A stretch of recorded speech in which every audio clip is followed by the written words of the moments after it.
Welcome back. President Trump has a renewed warning to Iran and the Houthis, the rebel group Tehran backs in Yemen. The president warning the Houthis against any further attempts at retaliation after they failed in targeting the USS Harry Truman. The president also saying, quote, every shot fired by the Houthis will be looked upon from this point forward as being a shot fired from the weapons and leadership of Iran, and Iran will be held responsible. Now, this warning comes after a wave of deadly U.S. airstrikes on Saturday targeting Houthi-held areas inside Yemen. Dozens were killed in these attacks. These are some photos of the White House showing the president monitoring the strikes that happened again on Saturday. The Houthis saying last week they would resume targeting Israeli-linked shipping in the Red Sea over the war in Gaza, and about $1 trillion in goods pass through the Red Sea annually. Joining us now, former Deputy U.S. Ambassador to UN, Ned Price. He's also the former spokesman for the State Department and CIA, and counterterrorism analyst Colin Clark, research director at the Soufan Group. Colin, why is the U.S. taking action now on the Houthis? And more importantly, will this have the intended effect of stopping the Houthi attacks in the Red Sea? Well, it's the right question to ask. Why now? The Houthis up to this point have been largely undeterrable. These recent strikes hit a number of Houthi leadership positions, radars, drone launch points. The message is to Tehran. This is a message, that Trump wants to push the Iranians closer to the negotiating table. But for somebody that's talked about getting out of conflicts in the Middle East, this is a strange way of going about it. Ned, let me read more from the president's post just in the last hour, where he writes, any further attack or retaliation by the Houthis will be met with great force, and there is no guarantee that that force will stop there. This sounds like an escalation. Where might this be headed, do you think?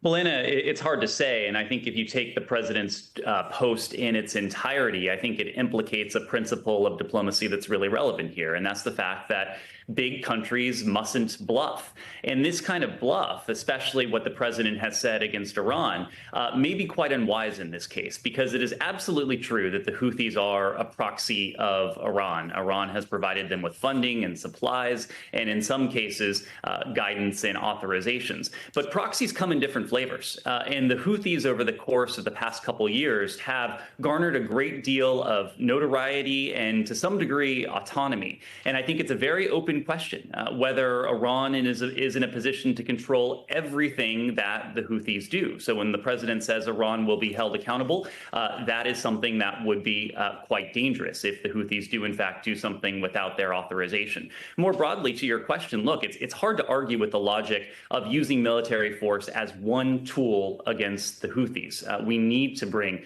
military force against them, but it can't be the only tool, and a military campaign does not a strategy make.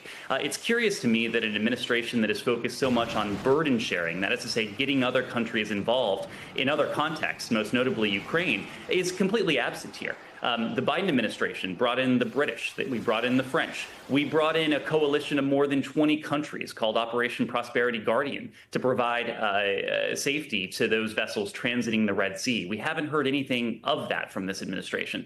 And finally, you have to look at the broader regional dynamic. The Houthis have really fed off the conflict between Israel and Hamas. And the Trump administration has now left this ceasefire deal teetering. And I think really atrociously, it has said nothing in the face of Prime Minister Netanyahu's cutoff of all humanitarian supplies, that is to say, humanitarian and commercial supplies entering Gaza, that has in many ways only exacerbated tensions. If the Trump administration is serious about putting an end to the instability in this region, yes, it needs to take on the Houthis, including militarily, but it needs to bring in partners, it needs to bring in allies, it needs to focus as well on the conflict between Israel and Hamas. And so, Colin, there are several layers here, obviously, that are feeding into the instability in the region. Yes, Iran backs the Houthis. Iran's supreme leader's also been accusing the U.S. of bullying, as the president and his advisors have been pushing Iran to re-engage in nuclear talks.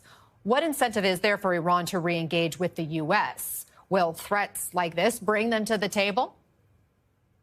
Well, we'll see. My guess is no, but Iran is also in a much different position right now than it was 15, 16 months ago. Most of it's significantly weakened, and Iran itself is backed into a corner. So there's few options for Iran, and we just have to hope that this doesn't escalate further and drag the United States in.